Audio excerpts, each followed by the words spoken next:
19 heures sur EZAE Télévision, tout de suite le sommaire. Le chef de l'État Patrice Talon est en visite de travail aux USA depuis dimanche dernier. Pour le compte de la journée d'hier lundi, il a reçu plusieurs personnalités en audience. Il a également rencontré la diaspora béninoise de Washington. À suivre dans ce journal le point de la visite de la journée du lundi. Le ministre de la Santé du Bénin, le professeur Benjamin Humpati, à la faveur d'un point de presse tenu ce lundi 27 janvier 2020, a rassuré le peuple béninois de ce qu'aucun cas de l'épidémie de l'infection du coronavirus n'a été signalé dans notre pays à ce jour. Les détails dans ce 19h. EZAE Football Club s'active déjà pour la phase retour de la Vital'Or Ligue 1 et la Coupe de la Fédération. Le club universitaire a battu les Requins FC 3-0 ce matin en match amical d'entraînement au stade René Pleven d'Apapa.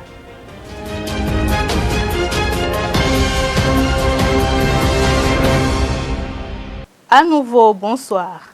Le président béninois Patrice Talon est heureux pour Angélique Kidjo. À travers un message posté sur sa page Facebook ce mardi 28 janvier 2020, le chef de l'État béninois a exprimé ses félicitations à l'artiste chanteuse béninoise. Ce pour son 4e Grammy Award remporté dimanche 26 janvier 2020 lors de la 62e cérémonie qui s'est déroulée à Los Angeles aux États-Unis.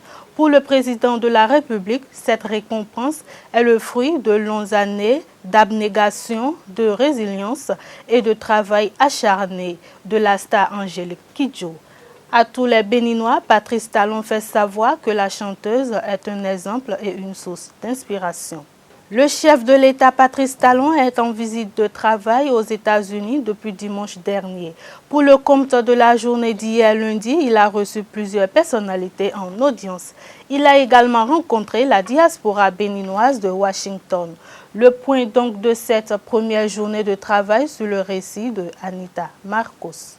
En visite de travail au pays de l'oncle Sam depuis le dimanche dernier, la première journée, celle d'hier lundi 27 janvier 2020, n'a pas été de tout repos pour le chef de l'État, Patrice Talon. En effet, il a reçu en audience à Washington M. Jean-Claude Tchatchouang, administrateur de la World Bank. Ils ont discuté de la coopération entre le Bénin et les institutions du groupe de la World Bank. Avec Philippe Lewerou, quant à lui, directeur général de la Société financière internationale, il a été question de faire le point des projets en cours et ceux à venir, notamment dans les secteurs du tourisme, de l'agrobusiness et des télécommunications. Pour clôturer sa journée de travail, le président Patrice Talon a rencontré les Béninois de la diaspora à Washington. Avec eux, les échanges ont porté sur les avancées du programme d'action du gouvernement et également des projets en cours de réalisation. Ces derniers ont validé l'exposé du chef de l'État et ont profité de l'occasion pour exprimer les difficultés qu'ils rencontrent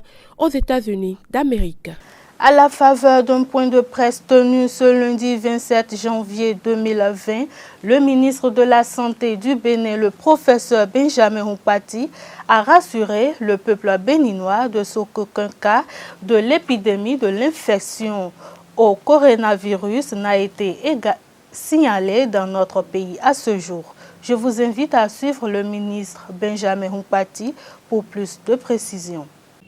Depuis le mois de décembre 2019, l'épidémie de pneumonie due au nouveau coronavirus est signalée en République populaire de Chine, où les autorités dénombrent au moins 2014 cas confirmés et 56 décès à ce jour. Quelques cas de la maladie sont signalés dans d'autres pays et cela suscite des inquiétudes. L'infection au coronavirus se manifeste par la fièvre, des éternuements, la toux et l'essoufflement. Bien que n'ayant pas déclaré l'épidémie au coronavirus 2019 NCOV comme une urgence de santé publique de portée internationale, l'Organisation mondiale de la santé recommande de prendre des mesures importantes de prévention. Afin de protéger la population du Bénin contre cette épidémie et conformément au règlement sanitaire international, le ministère de la Santé de commun accord avec les autres départements ministériels impliqués, a procédé avec le Conseil national de lutte contre le sida, la tuberculose et le paludisme à l'analyse de la situation et à la formulation des actions à mener en vue d'une réponse adaptée aux risques. En conséquence, des directives ont été adressées à l'Agence nationale de l'aviation civile et à la communauté aéroportuaire dans le but de renforcer les mesures de surveillance sanitaire, de détection, d'isolement et de prise en charge précoce d'éventuels cas suspects à nos frontières, ainsi que l'information et la sensibilisation des travailleurs et des voyageurs. Restons toujours avec le ministre Humpati qui rappelle quelques règles basiques à respecter par tout un chacun pour éviter la contamination et la propagation de ce virus. Afin de réduire les risques de contamination, je recommande à toutes et à tous l'application de 7 mesures clés ci-après. Se laver fréquemment les mains à l'eau et au savon avec une solution à base d'alcool. Éviter de cracher ou de se moucher sur le sol. Se couvrir la bouche et le nez avec un masque médical, un mouchoir en papier ou le creux du bras lorsqu'on tousse ou lorsqu'on éternue, puis jeter le masque ou le mouchoir et se laver les mains. Si l'on porte un masque facial, s'assurer de bien couvrir la bouche et le nez, éviter de toucher le masque qui est en place, le jeter immédiatement après utilisation s'il est à usage unique et se laver les mains aussitôt après. Éviter tout contact étroit avec des personnes ayant la fièvre et la toux et consulter un médecin en cas de fièvre, toux et difficultés respiratoires. En cas de maladie pendant le voyage, informer le conducteur ou l'équipage, consulter un médecin sans tarder et partager ses antécédents de voyage. Et enfin, dans les marchés d'animaux vivants, éviter tout contact direct non protégé avec des animaux vivants et leur surface en contact avec des animaux et bien cuire la viande avant de la consommer. Par ailleurs, j'invite toute personne récemment revenue d'un voyage dans les pays à risque, notamment au cours des 2 dernières semaines, et présentant l'un des signes de maladie tantôt cités, à appeler les numéros 95 36 11 04 et 95 36 11 02 du SAMU pour être pris en charge avec diligence. Mesdames et messieurs, l'épidémie de l'infection au coronavirus est certes grave et suscite une vive attention, mais je voudrais vous rassurer que tout le gouvernement s'attelle à y répondre efficacement. Toutefois, pour être totalement efficace, cette réponse nécessite la contribution de tous, le respect des directives par tous, l'application sans faille des mesures de prévention pour nous protéger nos proches et notre pays. Enfin, je précise qu'aucun cas de la maladie n'a été signalé dans notre pays à ce jour et j'invite la population au calme, à la sérénité et à une totale collaboration avec les services de santé pour une gestion réussie de cette situation. Yannick Fortuné Kouyandé signe Enquête du savoir, un film documentaire réalisé en France. La journaliste et réalisatrice béninoise, passionnée du numérique et de la photographie, à travers ce film documentaire de 32 minutes, relate conseils et outils le grand public sur le quotidien des étudiants africains en France à la quête du savoir. En effet, plus de 300 000 étudiants internationaux choisissent la France comme destination pour leurs études. Je vous invite à suivre Yannick Fortuné Kouyandé pour en savoir davantage sur ce film documentaire. Elle est au micro d'Abdelkader Achirou. Enquête du savoir est un film documentaire. Déjà, je vous explique un peu le titre. Enquête pour dire investigation, mais en même temps, enquête comme à la recherche, donc à la recherche du savoir. Est un film documentaire qui donne la parole aux étudiants internationaux de France. J'entends par étudiants internationaux des étudiants qui viennent de tous les continents, donc de l'Afrique, tant de l'Afrique noire que du Maghreb, de l'Asie et de l'Amérique, naturellement de l'Europe aussi. Donc tous ces étudiants-là qui partent de chez eux, pas pour des raisons professionnelles, pas pour des raisons économiques, mais juste pour aller acquérir de la connaissance. Donc, entre les rêves de départ qu'ils avaient en quittant chez eux et les réalités auxquelles ils sont confrontés une fois en France, on a constaté qu'il y avait ce besoin-là de prise de parole. Et donc, Enquête du savoir s'est donné pour devoir de leur donner la parole pour qu'ils partagent leur quotidien en France. Ce serait compliqué pour moi, qui suis juste réalisatrice, de vous plonger vraiment dans le film parce qu'il faut le voir pour le vivre, tant soit peu, parce que c'est des choses assez uniques, c'est des témoignages intimes qu'ils ont accepté de nous livrer. Ils sont une douzaine d'étudiants à se livrer à cet exercice et chacun d'eux a sa propre histoire.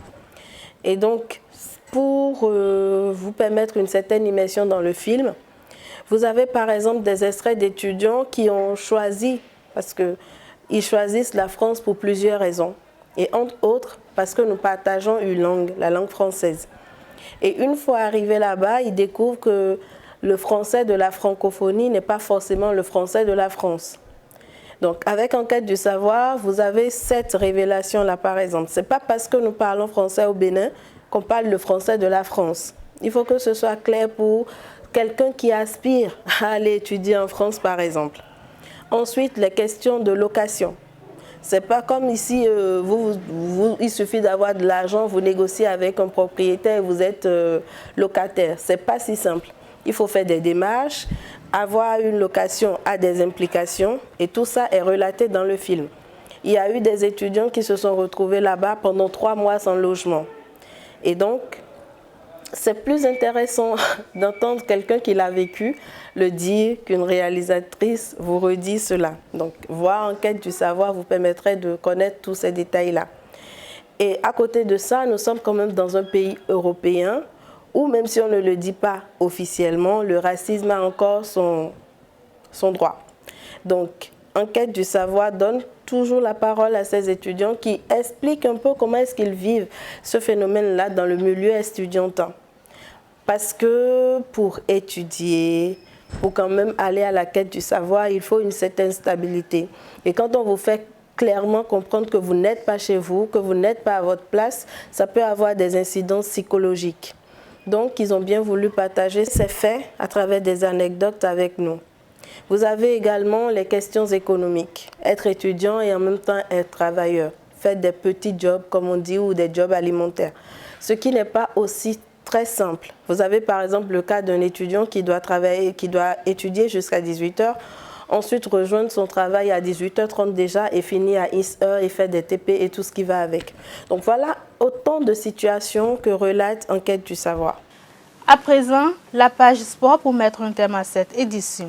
ESAE Football Club s'active déjà pour la phase retour de la Vitalor Ligue 1 et la Coupe de la Fédération. Le club universitaire a battu les Requins FC 3-0 ce matin en match amical d'entraînement au stade René Pleven d'Akpakpa. Cette rencontre a permis à l'encadrement technique de tester quelques joueurs dans le but du renforcement de l'effectif.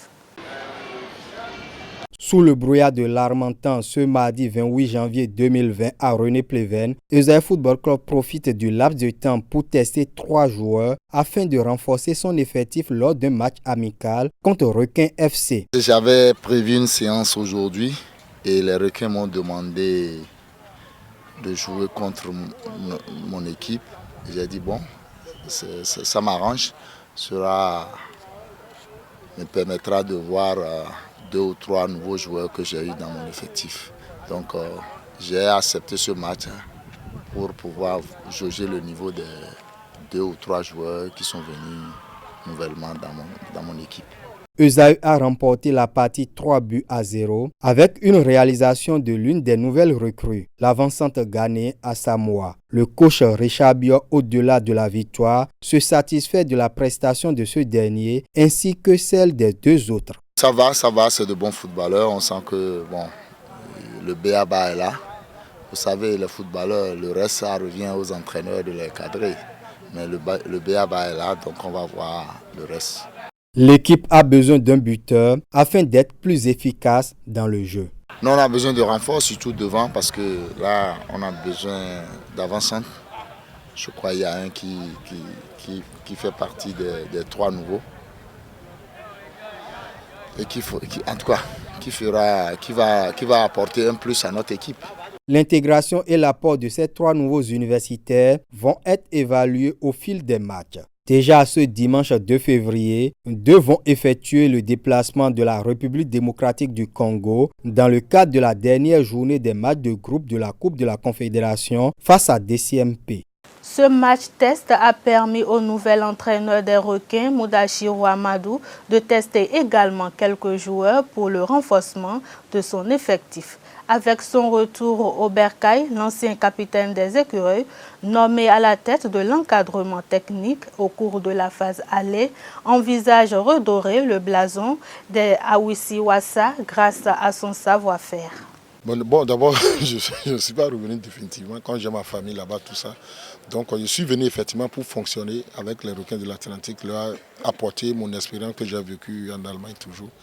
Et ce que je disais aussi, c'est une expérience que j'ai vécue là-bas en tant que coach. J'ai entraîné des équipes, mais pas tellement professionnelles, mais déjà un niveau très important. Donc, cette expérience, je pense que ça peut aider les Requins. Et ma mission, c'est de montrer aux Béninois que je peux entraîner et je suis entraîné et j'ai les diplômes d'entraîneur et que je l'ai fait déjà en Allemagne. Mon ambition, ce n'est pas de venir rentrer du côté des dirigeants. Et quand je suis venu dans l'équipe, j'ai déjà vu, il avait des groupes que j'ai essayé de casser. Et si les Béninois ont la mémoire fraîche, mais la qualification de l'histoire de notre football au Bénin, dans le temps, c'était plus difficile que Requin. C'est moi qui ai tout abattu, fait venir Laurent Diafo ou bien Jovi Jean-Marc et constituer l'équipe jusqu'à aller en finale en 2004. Donc c'est moi en tant que capitaine, en tant que patriote qui a fait tout ça. Donc je pense que pour les Requins de l'Atlantique, vous aurez remarqué déjà, il a une autre ambition. Et les enfants sont déjà unis, on a un groupe, on a un bloc, il n'y a plus de clan des anciens, de clan de Hadar, de clan de SG, il n'y a plus ça dans le groupe. Et c'est un travail que moi j'ai apporté au niveau de l'équipe. Et c'est pourquoi maintenant on sent qu'ils sont unis et c'est en train de donner ses fruits. Jean-Marc Adjovi-Boko, le nouveau conseiller technique du ministre des Sports, a déjà pris son bâton de pèlerin samedi dernier au lendemain de sa présentation en conférence de presse. Il s'est rendu au stade Charles de Gaulle de Porto Novo pour assister à l'entraînement de la classe sportive football. Oui, on n'a pas de temps à perdre. Les jeunes qui sont là, on doit leur préparer leur avenir. Donc, je suis venu voir un petit peu comment se passaient les classes sportives sur le terrain, voir de manière concrète le projet qui a été initié par le ministère. Les conditions ne sont pas optimales, mais on sent beaucoup de passion chez les jeunes. Et puis, je dirais que c'est une première étape pour mettre en place le projet. Et puis, il va y avoir des choses à affiner. Mais je crois que le projet est ambitieux et je pense que la jeunesse béninoise a de beaux jours devant elle. Pour boucler cette édition, voici une compilation de l'actualité hors de nos frontières. Démarrons cette page par l'actualité au Gabon. La prolifération des arlettes sur de supposés enlèvements d'enfants diffusés sur les réseaux sociaux a généré une dense psychose dans la capitale gabonaise, ayant fait le lit des violences populaires. La journée du 24 janvier a été particulièrement violente. En dehors de barricades érigées dans plusieurs quartiers de Libreville, par des foules hystériques, 2 personnes innocentes ont été lynchées par la foule. Pour rendre justice à ces victimes, une enquête a été ouverte. Un peu plus d'une quinzaine de suspects ont été interpellés et placés en garde à vue à la brigade anticriminalité. Dans l'une des vidéos de lynchage devenue virale sur la toile, il est vu tabassant sa victime à l'aide d'un tonneau. Outre ces interpellations, les officiers de police judiciaire décortiquent les différentes vidéos mettant en exergue les actes de violence perpétrés par un peuple qui ne cesse de pointer du doigt les dysfonctionnements de la justice. En Centrafrique, l'ancien président François Bozizé s'est adressé pour la première fois à la presse le lundi 27 janvier dernier. Malgré plusieurs apparitions publiques, l'ancien président revenu au pays mi-décembre 2019, après presque 7 ans d'exil, était resté en retrait et discret. C'était un silence dans l'attente de sa rencontre avec le président Faustin Archange Touadéra, un ancien du parti KNK de Bozizé et même ex-premier ministre de ce dernier. La rencontre a eu lieu finalement il y a quelques jours et François Bozizé s'est exprimé publiquement dans le cadre d'une conférence de presse. Et pour finir, au Sénégal, le président turc est en visite officielle à Dakar ce mardi. Recep Tayyip Erdogan est arrivé lundi soir accompagné de nombreux ministres après des étapes en Algérie et en Gambie. Plusieurs accords doivent être signés. Un forum économique des représentants du secteur privé est également au programme. C'est le 4e déplacement de Recep Tayyip Erdogan au Sénégal depuis 2013. Recep Tayyip Erdogan est donc en terrain connu, accompagné d'une forte délégation d'opérateurs économiques. Les investisseurs turcs déjà présents dans des projets d'envergure comme l'aéroport international Blaise Diagne, le complexe sportif Dakar Arena, l'habitat et la sidérurgie. Et voilà, c'est la fin de cette édition. Merci de nous avoir suivis. Restez toujours connectés sur les www.2etv.bj. Bonsoir.